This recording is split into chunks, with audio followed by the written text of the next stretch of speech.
Now I know that kick and bass filtering isn't a very glamorous topic, but it is a very important one as we all like to use some filter transitions on our kick and bass. Today I want to tell you the story of how I build up my filtering rack which I use for my kick and bass filtering, and show you some of the pros and the cons of some different methods. So here's one of my new productions. This is one that I've been working on for a few days now, and this is actually going to tie into a different video where I talk about 4 different productions that I started and almost finished within 2 weeks. This is going to be the 4th project from that video that I'm going to reference. But for now what I've done is I've just laid out the filter racks here, and these are the 3 different main types of filter racks that I would use to use. So for the longest time I used to use this filter rack here. In the beginning I used it with the M filter version here. This is a non-linear phase filter, and what you'll see is that I've just set up 2 macros which allow me to just up this filter here or lower this filter over here, and I've just mapped those to these individual macros from the actual rack themselves. Now soon I found out about all of the phasing issues that tend to happen when you use non-linear phase filters on a kick and bass like this.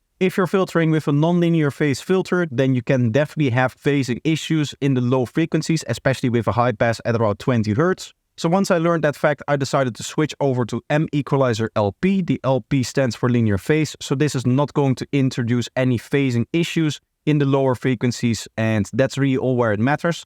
To be honest, the high frequencies, it doesn't really matter. But as you can see, if I turn this down over here, it doesn't even go far enough to really start introducing phasing issues. That doesn't really happen until you go down to 200 Hz, which you can see is barely affected here. Keep in mind that the greatest phase shift actually happens where this curve changes the most. So the rate at which this slope changes over time determines where the greatest phase shift is happening. And in this case, that would be roughly around 250 Hz. To be honest, with the pulse ringing in mind and stuff like that, it's not going to cause that big of an issue if you're filtering up until here with a normal filter. That's not going to cause massive issues. What is going to cause massive issues is if you do a filter like this. If you slightly turn it up, then it's going to really kind of sit on top of the sub bass of the bass line and the kick, and that's going to cause massive issues of phase shift, and that can definitely ruin your mix and your low end. It will remove all of the clarity of your transients if you're post ringing into them, or it can just change the phase relationship between the kick and bass, and it can also mess up the carefully set up phasing that you're doing between the harmonics when you're doing bassline processing. Now obviously all of this is explained in my 2023 guide for kick and bass, and this is really where the explanation stopped. I never really went into this rack here because I felt like at the time it wasn't really worth it,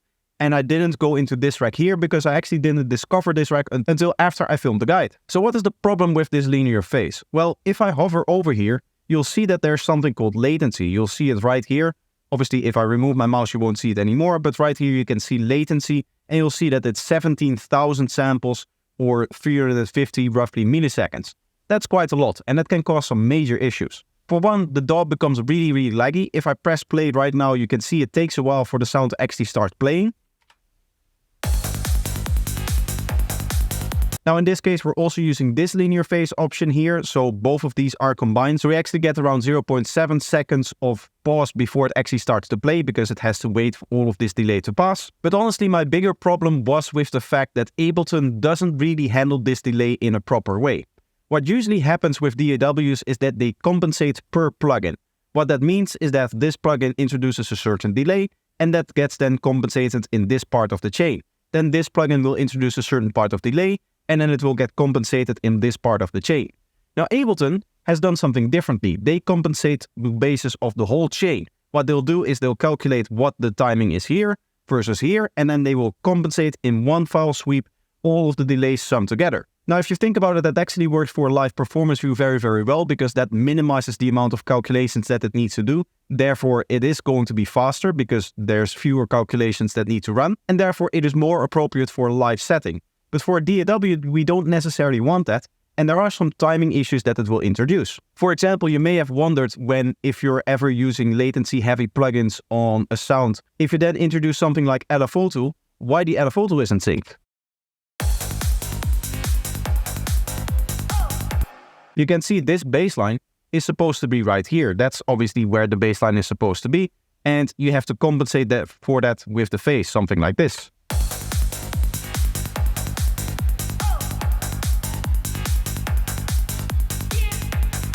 Now a quick intermission to tell you that if you like what you see so far, make sure that you like the video and that you're subscribed. You can also support me financially by checking out my products on Gumroad or checking out my Patreon page. where you will find many perks like early access to videos and priority in feedback streams. Links for both of them are in the description. Now let's get back into the video. Now some other issues come from the fact that this is all set up within a rack. What I have to do whenever I open up the project and I'm using this filter rack is I have to go into here and I have to reset the timing. Melda plugins have a very strange way of reporting timing and I have to actually readapt it for Ableton to work. But this only really has to happen because it's in a rack, and the reason why I do that is because I like to use these macros here, because it then can set ranges that I can just use and it is pre-set up and I don't have to worry about maybe filtering a little bit too high, filtering a little bit too low. I can use the whole automation here as opposed to just a part of the automation, and it's just overall a much nicer workflow having all of this in a rack. So there's definitely some issues with this approach here, with the linear phase approach. I did think that I have figured out a little bit of a faster way of doing that when I came across the TR5 linear phase equalizer. This also has two different filters set up, as you can see here and here. And this is also linear phase equalizer. So this would also not cause any phase shift in the signal. Instead of having to open up the plugin, what I essentially had to do with this plugin, because it was in the rack, is just go into the rack and click here and click at the end. That would reset the timings for it and that would work much better. Obviously, I didn't have to actually go in there and open up the plugin and click a couple of times. I could just do it in 2 clicks. But still, there were some issues. And in this case, it was regarding the automation. This was actually also happening in the other rack, the one that we looked at before, but it wasn't as pronounced as in this rack. What would essentially happen is, if I were to draw in an automation here, is that the automation wasn't actually happening where you drew it. What would happen is that this would be offset by the amount of delay that is being reported by the plugin here. So essentially, if you really wanted to use an automation curve like this, what you would have to do is actually manually compensate for that, and all of your projects would look somewhat like this. Now, obviously, as you can imagine, this isn't the best workflow because it's really hard to edit and it's really hard to exactly determine where automation points needs to be. So very soon after, I decided that the linear phase option just has too many problems and isn't really worth it. But I didn't really have a solution for that until I came across this plugin. This is Simpleton by FabFilter, and this is an amazing plugin. Specifically for one reason, the filter goes down very, very far. As you can see, we go to 4.8 Hz. This is an extremely low filter setting, which basically means that the phase shift this filter introduces is almost negligible. I've just quickly opened SizeScope here. As you can see, I had to really increase it, and I also had to zoom into the wave very, very far. But you can see with respect to the baseline that this minimal amount of phase shift is basically negligible. This isn't going to cause you any issues. What is going to cause you issues if it becomes more, if it becomes like one entire oscillation, then obviously it's going to peak much further as well. But realistically speaking, if you have a filter like this just constantly playing on your baseline, this isn't going to cause any major issues. Not something that you have to really worry about. Really what you can do if you want to, is you could even go in here with something like an LFO tool. I usually do this in the mixing stage when I'm actually exporting to Reaper, because then if I do my final EQing on the baseline and stuff like that, I'll fix all of these issues in one go. And I'll just usually do something like this, where I just cut out the little bit of phase shift. I'll make a little bit of space right before the kick transient as well. And then you'll get something like this. It just quickly cuts out that last remaining bit here, and it doesn't really affect anything else. So this means that I don't have to deal with any of these problems anymore. There is, however, one downside to this. Obviously, every upside comes with a downside, and that is when you're in the transition, there might be points where, in this case here, right, with the transient, it is going to cause some issues of post-ringing. Let's just quickly have a look at one of these transitions where I'm opening up the high pass. I'm doing that both on the kick as well as on the bass. So we can have a look at what the waveform actually looks like.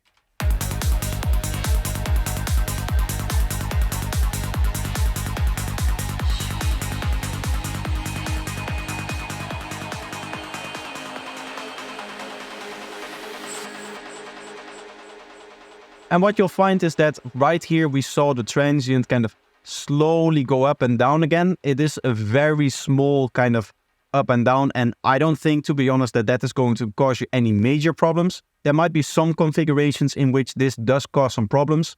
The main problem that you'll find is when you're doing a lot of this kind of filtering, and especially when you just leave the filter there. Let's make this a little bit more of an extreme example so that I can show you. I'm just going to apply a filter to the baseline. I'll do a 48 dB per octave filter. I'll just put it right under there, under the fundamental, and I'll like duplicate it 2 times. If you have like a very extreme filter setup, this is also the kind of extreme filtering that you'll get when you're doing a lot of processing on your baseline. You'll see that what is happening is this waveform is really pushing the transient up higher. and that is going to cause it to either clip in your mastering clipper, or it's going to hit your mastering limiter harder, making it so that the mastering limiter is making much more limiter distortion. Also, now that I removed the LFO tool, you'll see that this has negative consequences on the transient of the kick. You can see that this is being pushed up to one side, and obviously this is going to have the same issues when it's being pushed into mastering clipper or limiter, and that is the main reason why I advocate a lot for clean kick and bass and resampling and all of that stuff. So as I said, not the most glamorous video, but I do think that it's an important one. I hope that you did enjoy this video, but that's going to be it for today. I hope to see you in the next one. Bye bye.